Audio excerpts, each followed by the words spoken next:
man. And welcome back, guys. Welcome back. How's everyone doing? Thank you for supporting and joining us again. Yeah. Appreciate it, man. We're getting a lot of love. We definitely appreciate that.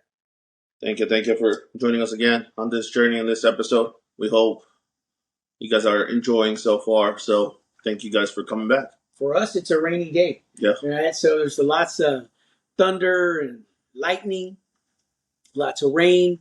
It's perfect for us, man. They kind of set the mood and the ambiance of kind of where we're at in our life and in this discussion. But Absolutely. So it's raining today. It's the weather is challenging. We're working through it, but it creates a nice little setting for in the mood. We're kind of what we're talking about today.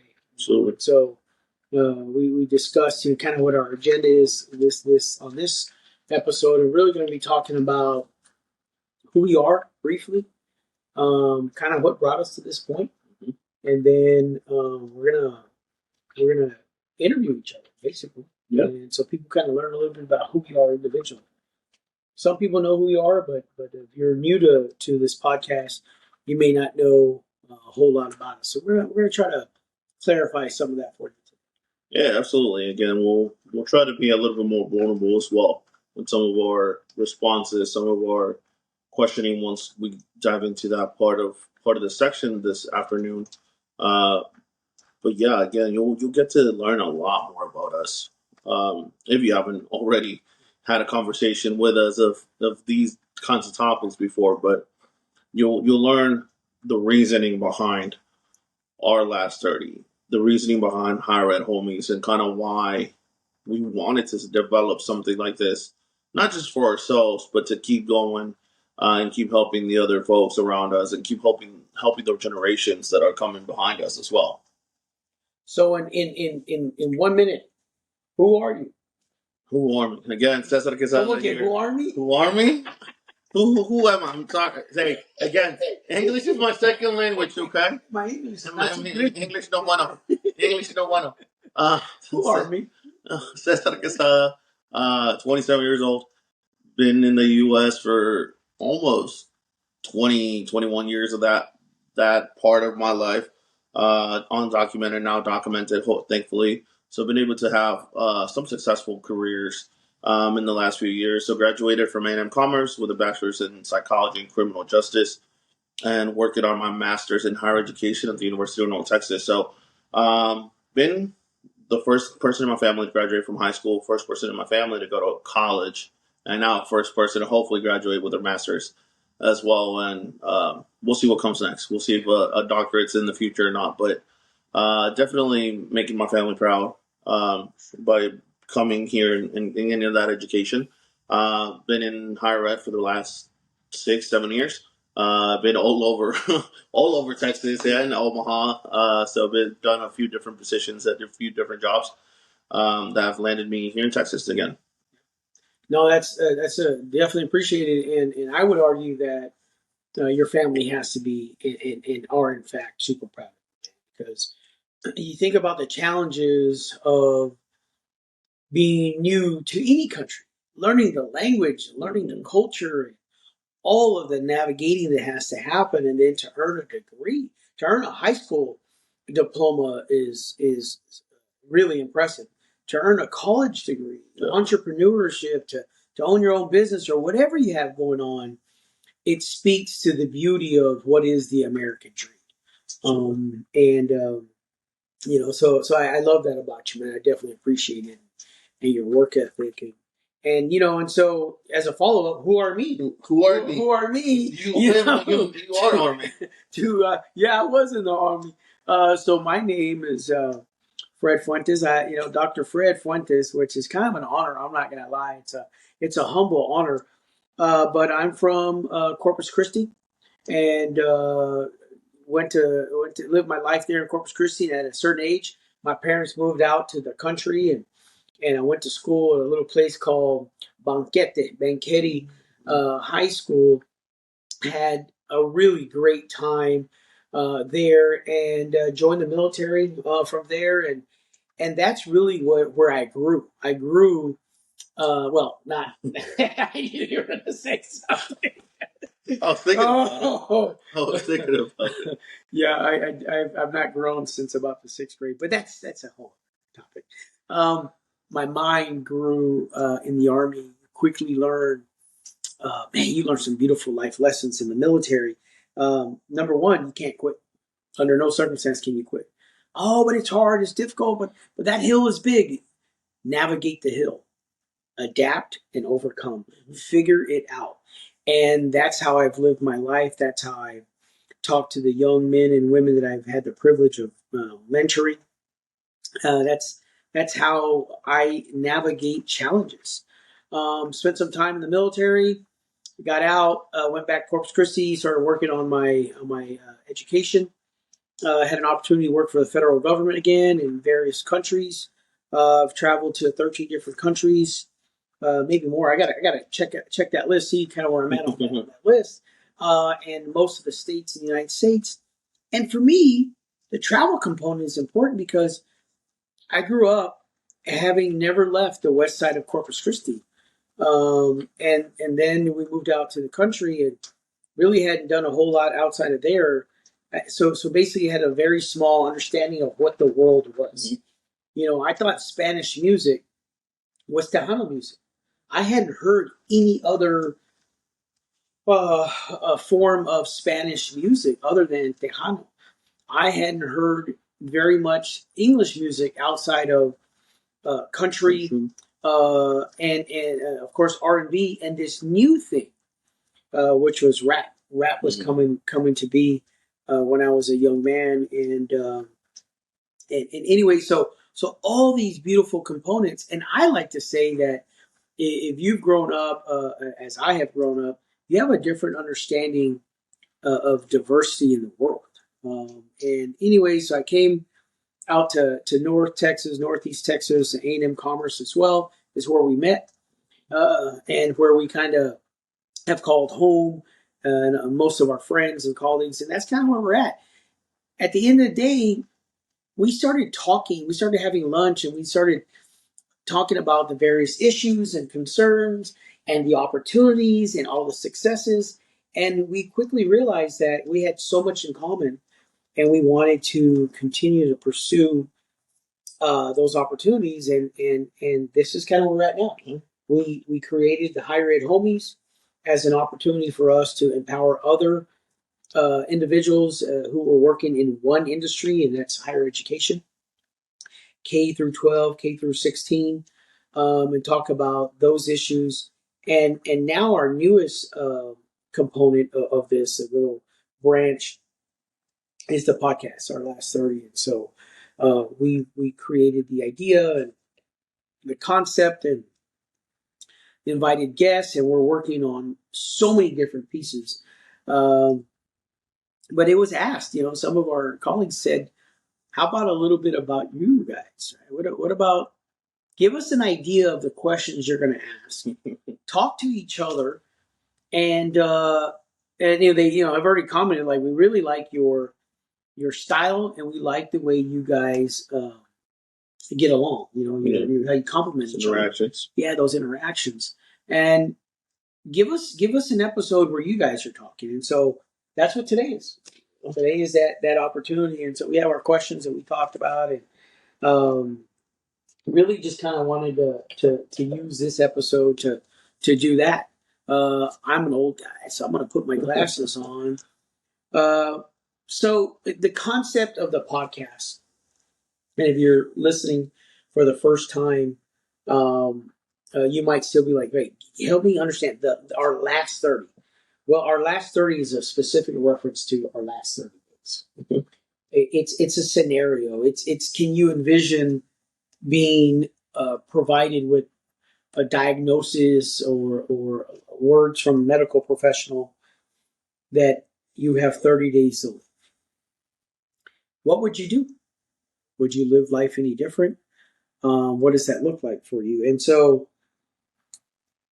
you mind sharing kind of if this scenario were true, and we know it's just a scenario, but if that was delivered to you, what's the first thing on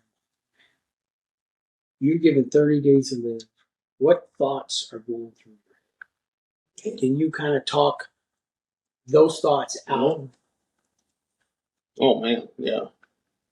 I mean, we've been doing the podcast now for a little bit. I never really sat down to really think about it myself. Honestly, yeah, we ask our guests these kind of questions, but it's different when it's coming when you're being asked that question. Um, I don't know. I think for me, the first thing that comes into my head is, what is the family going to think? Do I even tell the family? I have a small family. Just my older brother, my younger sister, mom and I, my little nephews, um, and my brother and sister's partners. But so it's a pretty small family. We're super connected. We're super. Uh, we all get along super well, so we're all super close to each other. So I don't know if I would even be able to bring a talk like that into the family. I don't know if I would rather just go out that last 30th day and Nah, never say. never say anything and just let it be, or I would be extra intentional on those 30 days on what I do, what I say, how do I interact with them to not necessarily let them know, kind of give them understanding. It's like there's some going on. And you said, right, that you guys are already a close family, if you will. You know, the stereotypes you have of Hispanic Latino families is very much connected, and you guys Yeah. represent that.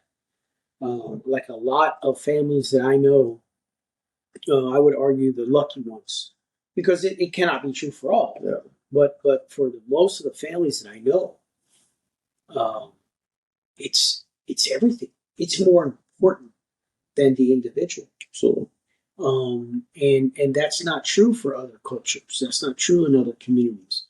But in our community, um, we report up yeah.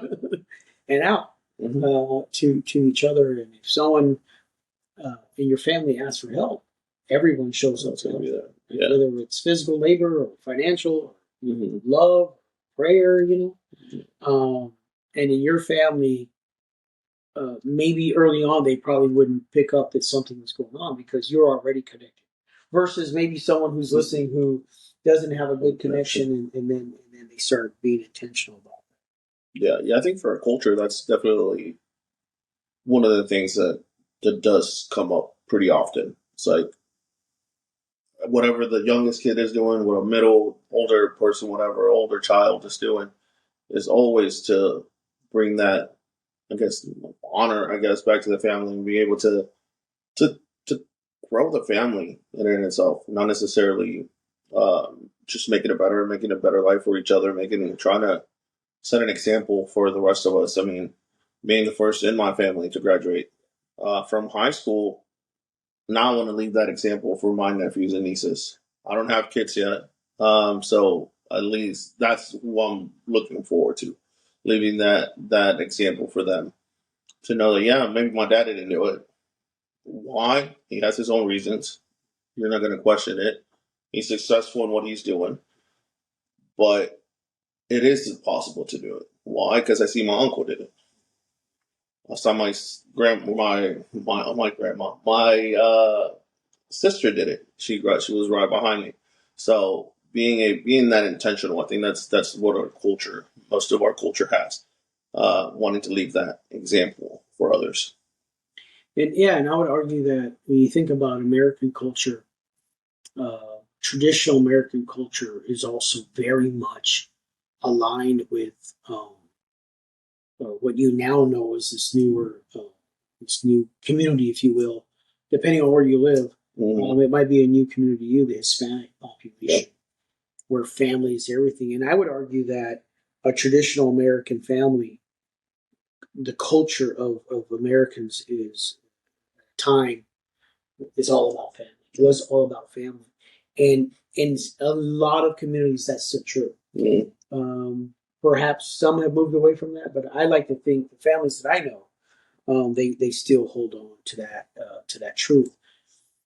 For myself, I think it's initial silence. I'm for as out there and silly and crazy as I can be.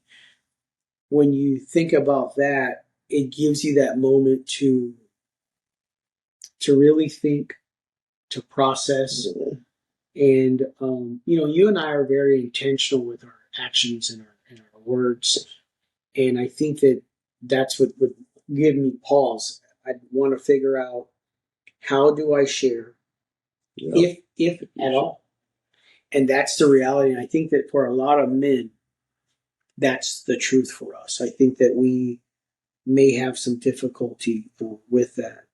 Let me ask you a question. You're there in a scenario, doctor's office, and they give you diagnosis. You only have 30 days. Who's your first text to? Is it there in the doctor's office? Is it later on? Who's that first text to? And what do you tell them? What do you say? Yikes. No, I think I'll definitely take some time to think about it and process it first. I think I wouldn't want to make any irrational decisions just from being in the moment or sending a text to everybody or somebody, just being in the moment. So I think I would definitely just try to process it like I mostly do. Just basically just either sitting in the car, whether there's music, just with your own thoughts, or being in my room, just sitting in bed, just darkness. I think that's how I process things mostly. So either one of those, process it first, and then I don't know. So if I were to decide that I would tell the family, I would first send a text message to the group family, but not saying anything. Just say, hey, let's have dinner together tonight. Yeah.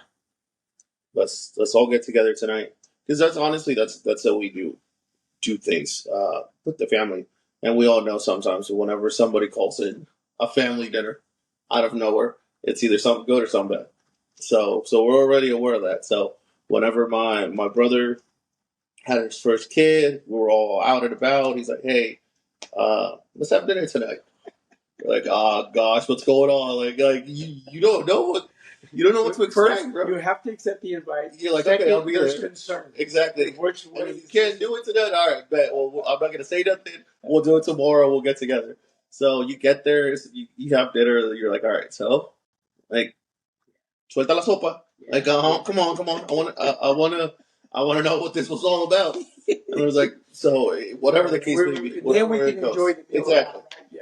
So whatever the case would go. So I think that would definitely be the first message. Just get the family together.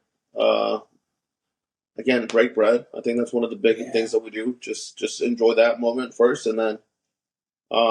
That's interesting, Caesar, because when you think about our our our roots, our ethnic and background, and I think about my indigenous roots. Mhm. We came together in circles, Yeah. over a fire, over a meal. Mhm. That's how stories were shared. That's how we communicated. That's how we shared life changes. That's how we expressed so much. Mm-hmm. And it's no different. The table that we eat dinner on, more often than not, is a circle. Yeah. Right now, depending on the size, they're rectangular and square, and they get bigger. But a traditional table is circular.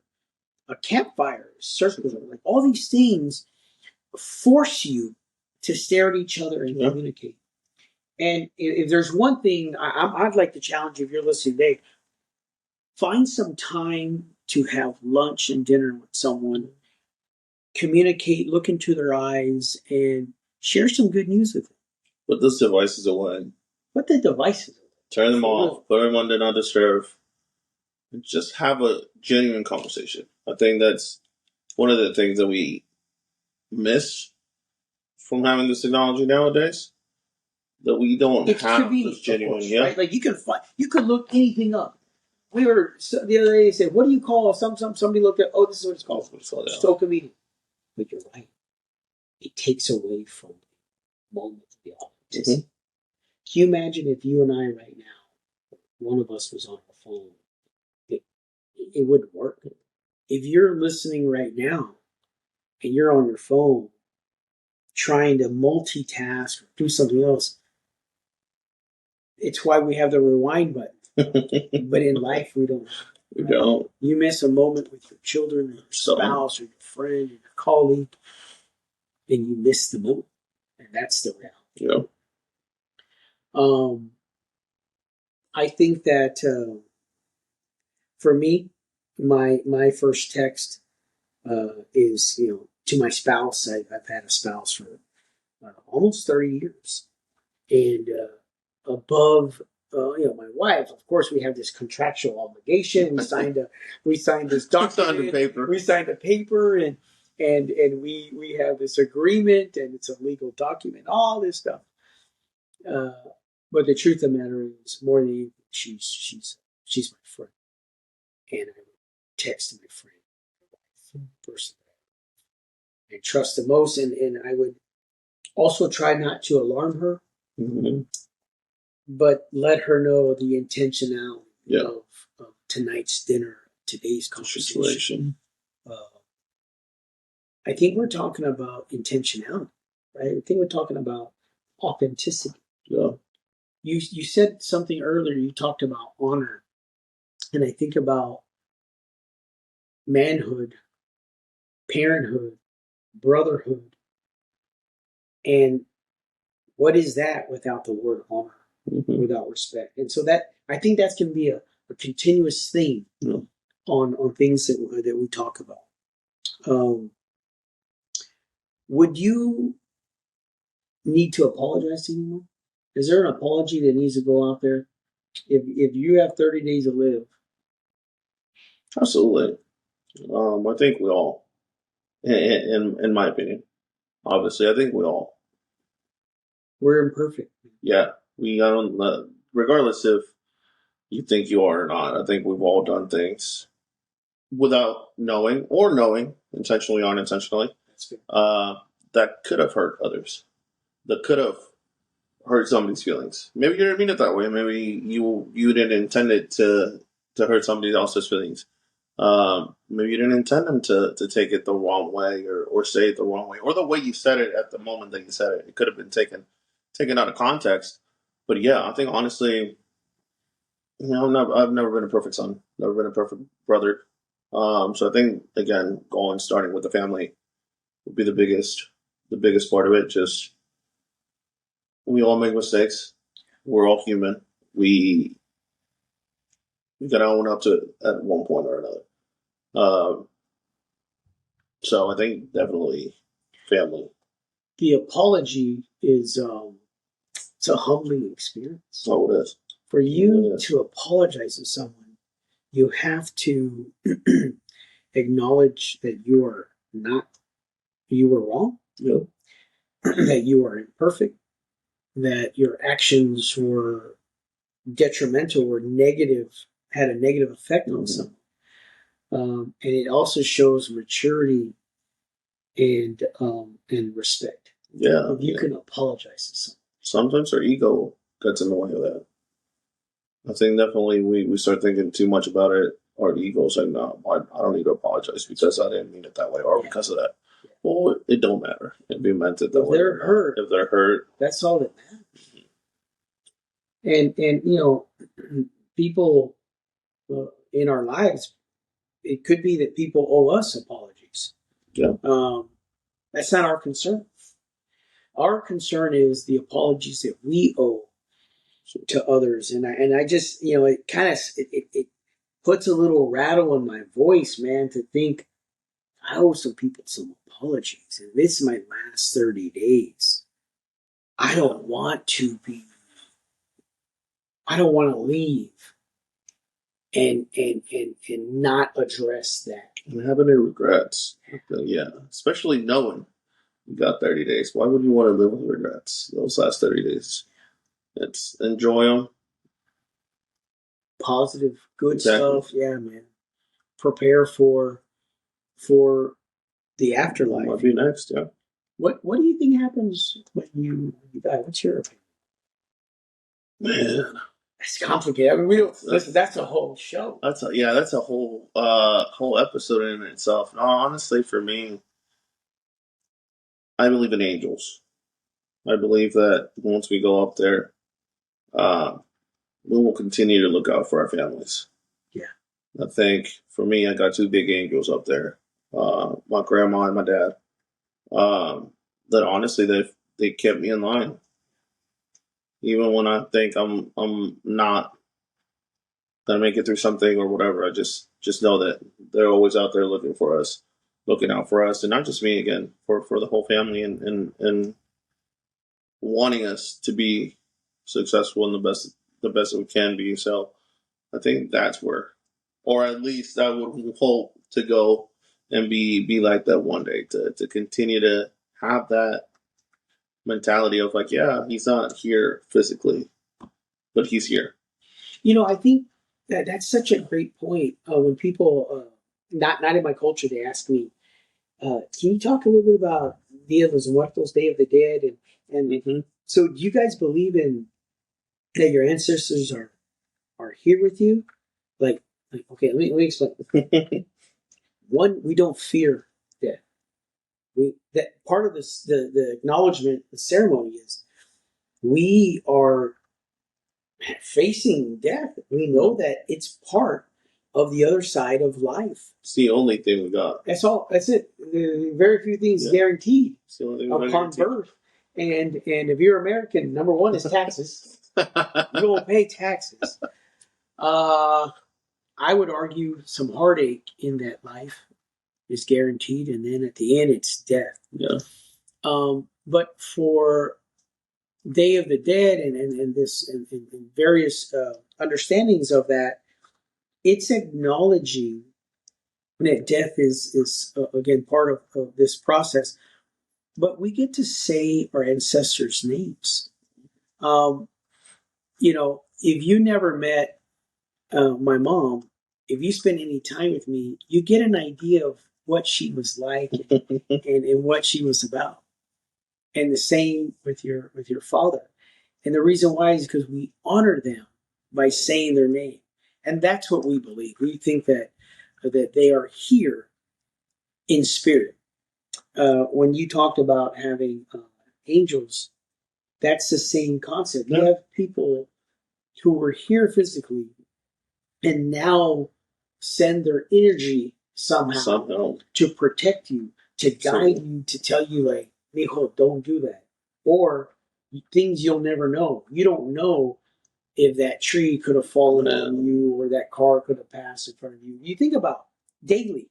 Yeah, we travel in one of the largest cities in the United States every day, and you see things happen a split second. If you were going 70 instead of 65, you'd be in that path, right? And so you just think about all these things that happen, and you don't know. Or you leave your house 5 minutes late that day, and you'll never know. Where you're at, you're in traffic stuck because there was an accident. You hear stories all the time about these little, if you will, miracles, right? And no matter what your beliefs are, I really like that part about our culture. We get to celebrate those who have transitioned. We get to say their name, and it gives me hope that when I transition, that those who I had the biggest impact on, my children, my family, those who I have loved and who have loved me, will say that. And that speaks to legacy. What legacy do you want to leave? What's your legacy, Caesar? Man, I think the biggest thing for me is just letting people understand and know that I did the best that I could. I tried. Whether it was to help somebody, to do whatever it was. Just, I tried, I did my best, and I gave them all. I think it's one of the biggest legacies that you could leave. I mean, you can leave millions of dollars, you can leave a huge family, you can leave whatever, but I think the most beneficial is who you were as a person when you were alive, not what you had necessarily. Obviously, that's always going to be helpful to the generations that are Everyone coming up. wants to give us money. We're not going to say Okay, we're not going to say you no. want to make more money. You got a little hustle and grind in you. Man, we love that. We celebrate that.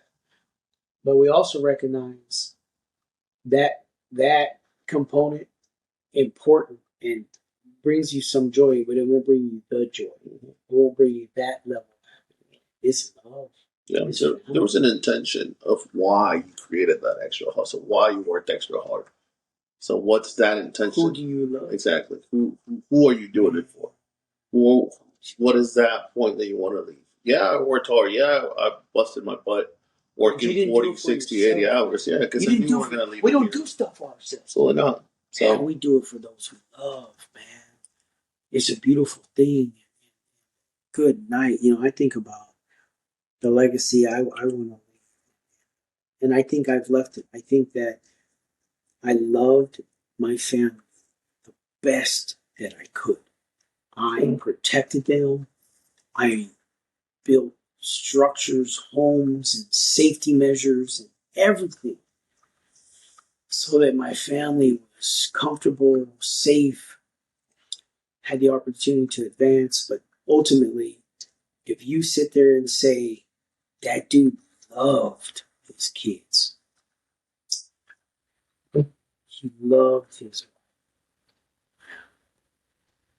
he, he loved his job. That's important to us. yeah, Maybe for some, not. We love our jobs. And honestly, I think I love my job because I have the privilege of serving some phenomenal, some fucking badass people. And that's the beauty of this. yeah.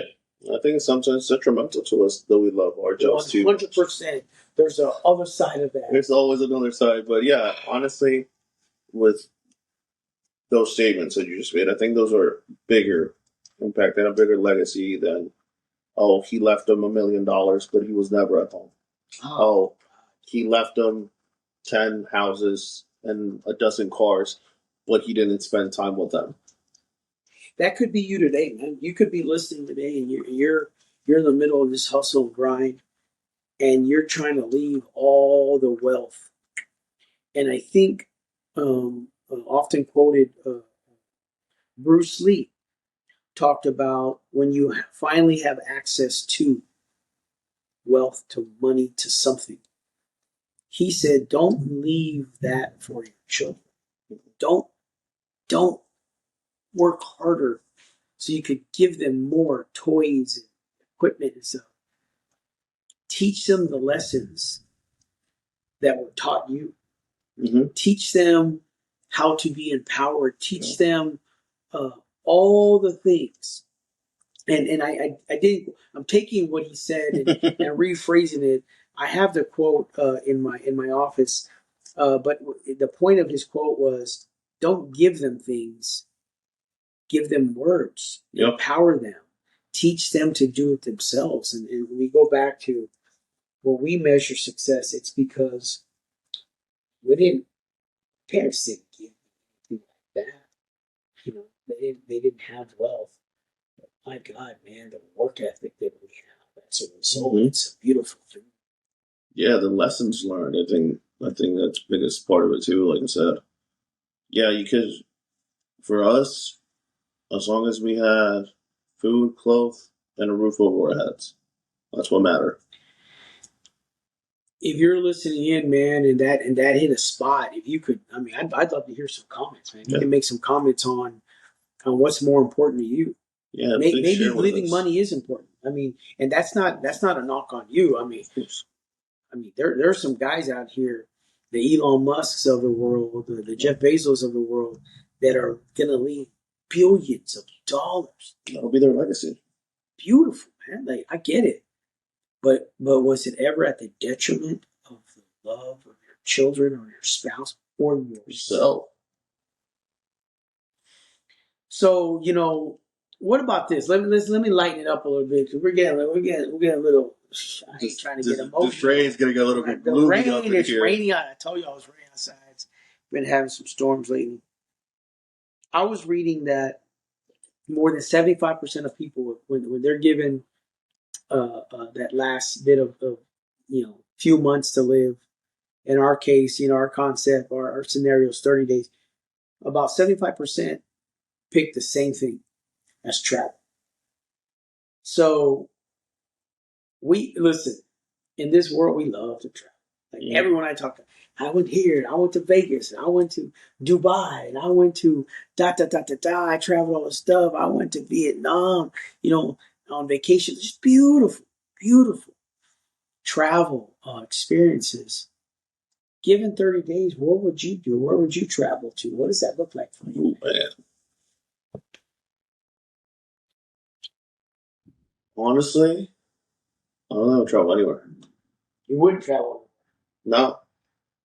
Because that means, let me backtrack it a little bit.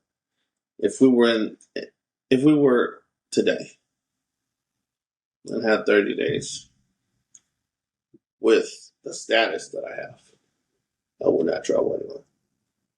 I would not want to be away from my family. This meaning, if I leave, let's say if I go back to Mexico, I ain't coming back. Once you jump on that plane to go. Exactly. Once I leave, I ain't coming back. For one, I wanted to go to Spain, go watch a game, a Real Madrid game, go, I don't know, go everywhere in the world. Go to Paris, go here, go there. But the moment I leave this country, I ain't coming back. Let me go back to the beginning of the first questions. To me, family is the most important thing. I can't take them with me because I'd be ruining their future, taking them out of the country. So honestly, I would travel to Grapevine, just stay in Grapevine. Grapevine, Texas. Grapevine, Texas. That is where everyone. That's right. That's where everybody wants to travel. Well, I mean, DFW Airport's right there, so right, you ain't lying. They're all stopping. Millions of people come. They're all stopping by. I see dozens of planes fly out and in every single day from the house. Wow. I think about where I would travel to. My passport is active. I can jump on the plane. I'm lucky. That's a privilege I have that a lot of the students that I work with, they don't have that privilege. I do. I get to. I have one barrier. Money. A little bit of time. I think that I would want to go on maybe just a 3 or 4 day trip early on, with me and all of my kiddos. I'm lucky, man. I have 4 kids, 4 amazing children from the ages of 11 to 27, and I would invite all of them for again 3 or 4 day trip somewhere. I don't know where. Honestly, like you, Caesar, I don't think it matters.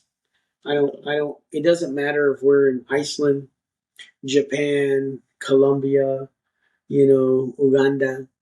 It doesn't matter where we're at. It's so long as that we're together. Yeah. If you were to say all expenses paid trip to Grapevine, Texas, I'm not laughing.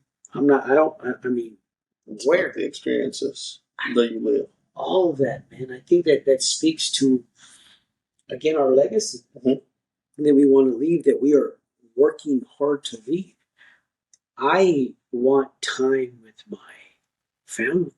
I want time with the people I love. I don't care where. If I won $1 million and uh, this scenario wasn't real, sure, I'd spend some time next year and travel, whatever. But if given 30 days, I'm getting back to the basics. And I'm getting back to addressing some of those apologies, some of those regrets. And I say often, I don't live a life of regret. I don't have regrets. Man, I have fucked up. I wish there were some things I could change. But I don't live in yesterday. No. I don't live like, man, I could have been a better father to my oldest son. I just could have been a better father. I don't live like that. But when I'm alone, you talk about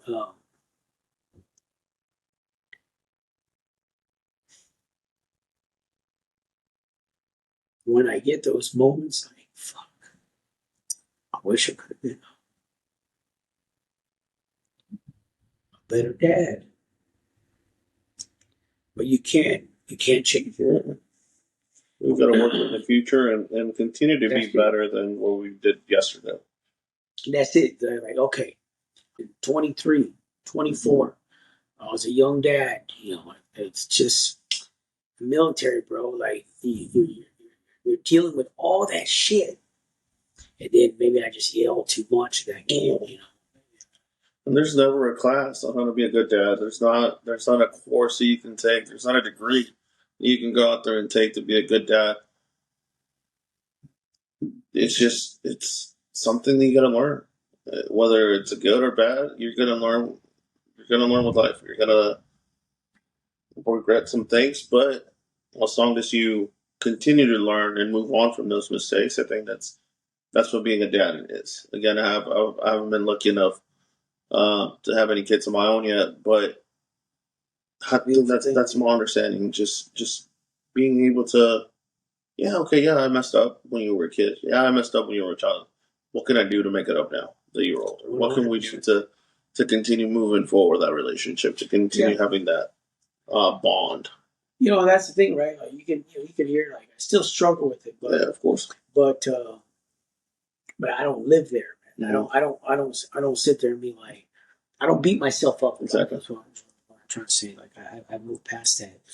But you take a moment, talk about when you're in that dark room and it's like this, it's outside, it's raining and all this stuff, and you're That's thinking about that's the moment we give ourselves to cry. That moment we give ourselves to feel something more, to understand that we all have feelings. We're all going through stuff. Because even quiet men, yeah, even quiet women, even those circumstances, how they affect us. well, let me ask you a question. If you had 30 days, quit your job, or will you continue to work for those 30 days? I think That's a tough one. I'm a stubborn dude. I think I'd work to the end. I think not because I think that my boss, my employer needs me there. No. I'm thinking that in those last few weeks, people are still going to have issues that they need help. And Yep. I don't always have the confidence that there's enough people in this world that are willing to go out of their way to help students. Yeah. That's my fear. Absolutely. My concern. So I would work because I'm thinking selfishly, how can I help more people at the very end? Yeah. What about you, man? I keep grinding. I keep grinding. I mean, we're stuck. That's what it is. I mean, again, whenever we're in this field, we don't do it for the money. We don't do it for the fame. We don't do it for none of that. We do it because there's no money, there's no fame. Exactly. They lie. We do it because we see the children, the guy. Well, for me, the guys that are coming through my office, and how just a conversation with them, a 5-minute conversation with them, can change their lives. So yeah, I would want to continue. Had the impact on our life. Absolutely. At one point, somebody did that for us. So I would want to continue to do that for those last 30 days. See how many. Let me ask you this, man. We like to eat. We like to drink. Shoot. What are you doing your last 30 days? What are you eating, man? Shoot, last 30 days. I'm sorry, Mama, but she been cooking every day. She gonna be cooking every day, bro. I gotta leave. Said, with you have a request? Oh, I have 30 days. I got 30 days worth of them. Mom, chilaquiles, gorditas, her menudo. I mean, I can keep going. I can keep going. Bro, menudo is a weakness for me. You're telling me that your mom cooked and you have not invited me to your home. Shame on you. Shame on you. It only does it on special occasions. And you know when the special occasion is? Cada domingo. My birthday. Yeah. That's a special occasion. No, but no, for reals. Yeah, I think honestly, Mama's cooking. I think those last 30 days I was gonna have everything and anything. Her enchiladas, her tres leches cakes, all of it. I think that you're lucky, man. You know, you're lucky that your mom is around. You have a wonderful relationship with your mom. It's mutual respect. That your One mom easy. knows how to whip it up. One easy. It wasn't easy, right? Bro, You one were easy. because you were a star. I am the reflection of my mother. The good and the bad. The good and the bad.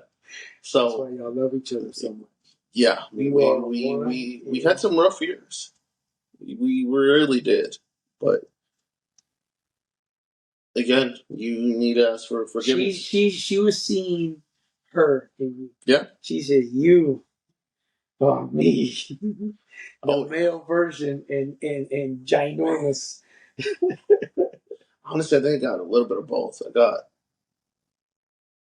got that. Because your dad was really. Yeah, my dad was chill. He's like, all right, just let him do his thing, let him do whatever. So, but nah, I think for like my dad was the life of the party. So I'm a little bit more introverted, but You are. once you start getting to know me, boy, it's a whole different story. You gotta be like, I wish I didn't know. But nah, yeah, my dad was the life of the party. Anytime, anywhere. He had a coworker, had a bunch of kids, so we'll always go to their birthday parties, their gender reveals, their baby showers. He'd go with my dad playing the games. He worked for Panda, so they had like a little panda, whatever suit thing. He would dress up as the panda for the parties As and the stuff. panda bear? As the panda bear, like the Panda Express bear. They had that little thing to like advertise or whatever. So they'd bring it to the parties and just wear it for the kids for a couple hours. So like that was dad. So I think I got a little bit of both from both mom and dad. It's a beautiful thing. Man. I'm thinking for me, if I'm this is kind of a weird thing. I'll say Corpus Christi food. So, Corpus Christi food, brother, I'm telling you right now, we like the carne guisada. We like the barbacoa. We like chicken fried steak. We like that water burger. The water burger is Just tacos look like freaking burritos. playing now, man. And you know the beautiful thing about South Texas is not only is it phenomenal food. I'm not gonna fight with no Californians and North Texas and people from New Mexico and Arizona. I'm not gonna say whose food is better, but I know this: our food is delicious. It has a rich history of the cattle industry, obviously, and the prices are still so good that you can have a great meal for a great price Yep. anywhere. And oh my goodness, parts of San Antonio, the Valley, and South Texas. But we'd like for you to consider subscribing, um, sharing this video, following up with us. Let us know who you want us to talk to. This is our process we're going to be doing. But the only difference is today because some colleagues asked for us to interview each other. But after this, it's just going to be with our guests. Yeah. If you'd love to be one of our guests, if you have a suggestion for a guest, or if you want to share anything that we've talked about today, comments are open. We'll be looking for them. We'll be looking out to respond if there's the need to respond. Our social media is on there as well. If you guys want to have more of a private one-on-one conversation with either one of us as well, we can definitely do that as well and facilitate that. and looking back, I hope I didn't. I apologize if I got a little too emotional there. There's some things, as a human being, man, like some things that trigger us, and you have these responses, and so I don't apologize for for my feelings. I just hope I didn't make anyone feel a certain way as a result. But this is just real life, and this is what you. So let's talk about this. What special requests you have for a funeral? So the 30 days is I gone. have a list. You got a Oh, I list. got a list, and I've already told my family. And you know, that's a beautiful thing. Real quick, when my mom passed away, my mom had a list. My mom was very specific. It will look like this. You will say this. This person will do this. This person will sing. This person will be in attendance. And she had a double city ceremony. She said she wanted a ceremony where she was currently living and one back home in Puerto Picos. And we honored those wishes. And and we laughed the whole time because it was so much my mom in that request. So you know, respect, and I miss my mom, and but we honored her. So, no, I think for me, honestly, one of the things I've already told, and we joke around at the house.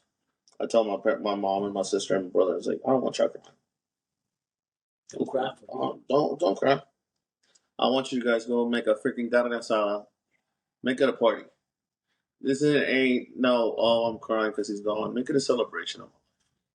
Make it a party for what I brought to the family, what I left as a son, as a brother, an uncle now. Celebrate my mom. Yeah, exactly. Shoot, put all those dumb videos that you guys have of me, making a fool of myself. Tomando, Tomando, cantando, drinking it up. everything. I embody that part of my dad, just being the life of the party. Again, I like to have fun. That's always been me. I like to have fun. I'm loud. I get rowdy at the parties. Heck yeah, that's me. But mom's like, oh, you're such a good dad. Like, yeah, but that's what you got. I'm your son, so you made me that way. But yeah, honestly, I think that's the biggest part of it. Just I don't want people just being there. Oh, I'm crying, and nah. I've seen it way too many times where those people that are crying the most or crying the harder are the ones that are, yeah, yeah. Hold up a sec. Are you trying to tell me that there's some fake in this Bro. Are you trying to tell me there's some fake that gonna be at your funeral? Oh, they will. Man, I have seen it. So that's what I'm saying. I don't want none of that. I don't want to see none of that. I want the family to be happy. I want them to be enjoying that part of it. Telling you una carne asada, unas cervecitas, Cervecitas, banda, carne asada, some rice, some beans, banda. banda. My mom said just leave the money for the banda because it ain't cheap.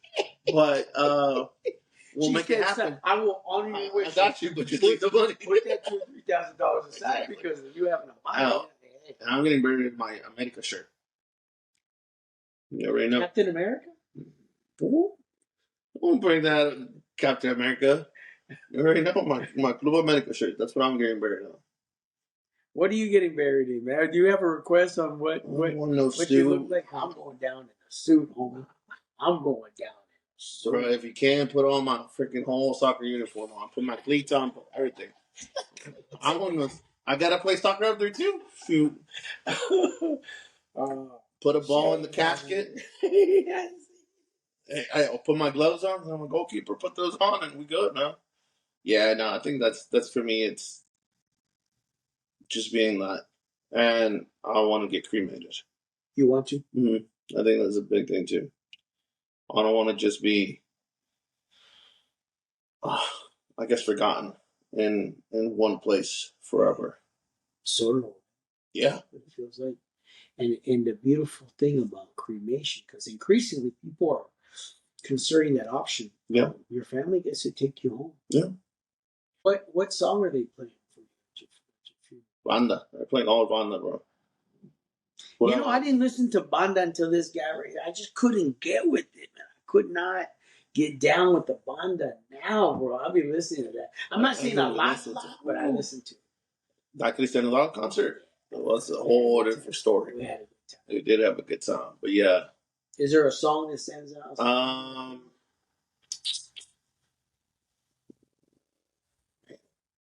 Can't remember the name of the song right now, but it's about that just don't cry. Yeah. Celebrate what? Ramon Ayala, they have a song. Que me lleven canciones. Mm-hmm. It's a great song right there. So kind of a cultural thing. But there's some beautiful songs that stand out. Things I also maybe we can get together and share our list Yeah. of songs in the comment section. Maybe you can share a song or two that you would consider at your funeral, or maybe something that someone played at their funeral as well. But music is such a big part Yeah. of our life, of the celebrations of those life transitions. Like it makes sense that we would have a song or two that we'd want, even as they lower our casket Mm-hmm. or say goodbye. Um, I know that in our culture in South Texas, there's a playlist that we have of songs that we're going to play. Maybe in your culture, maybe in your part of the country or your part of the state, they do things differently. I'm pretty interested in what So that here, looks yeah. like. I'd love to learn about some music that you're playing as So well.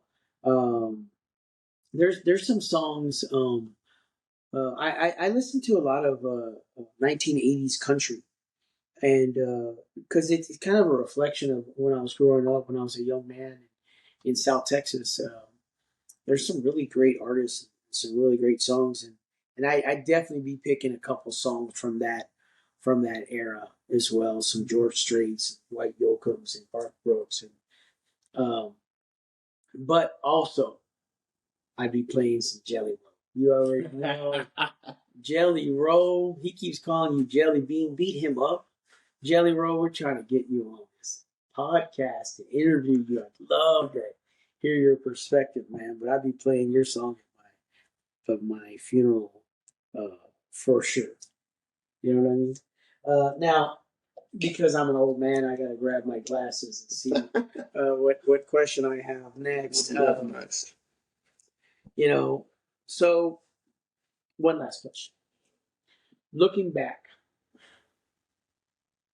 okay, it's your last days. What would you have changed about it? Is there anything you would have changed? True. You know what? No, I don't think so. I think every single story, every single experience, heartache, hardships, difficulties, barriers, Made you made me the person that I am today. So I don't know if changing any of that would change the person that I'm at today. And I don't know if I would want to see what kind of person I'd be if any of that changed. 'Cause, yeah, I think those are the moments that make you who you are. Those whenever you're struggling, whenever you have to battle through adversity, that you have to suffer and have to deal with things. I think that's what's gonna make you who you are. Have that resiliency, have that dedication to move on and continue moving forward to obtain what you want. So I think for me, yeah, I don't. I mean, I could say a dozen things that I could change, or a dozen experiences that I would want to do differently. But I learned something specific from one of those that I don't know if I would have learned it differently. my wife and I talk often like had this series of 30 different things happened in her life, in my life, You don't have that met. brought us together, we would not have met.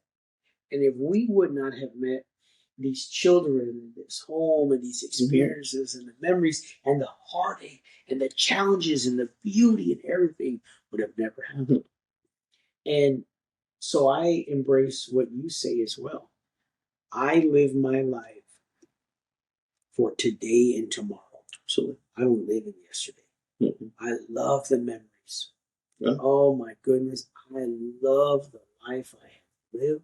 Of course. And You live life. well, we've lived life, and we've had some moments where we didn't know.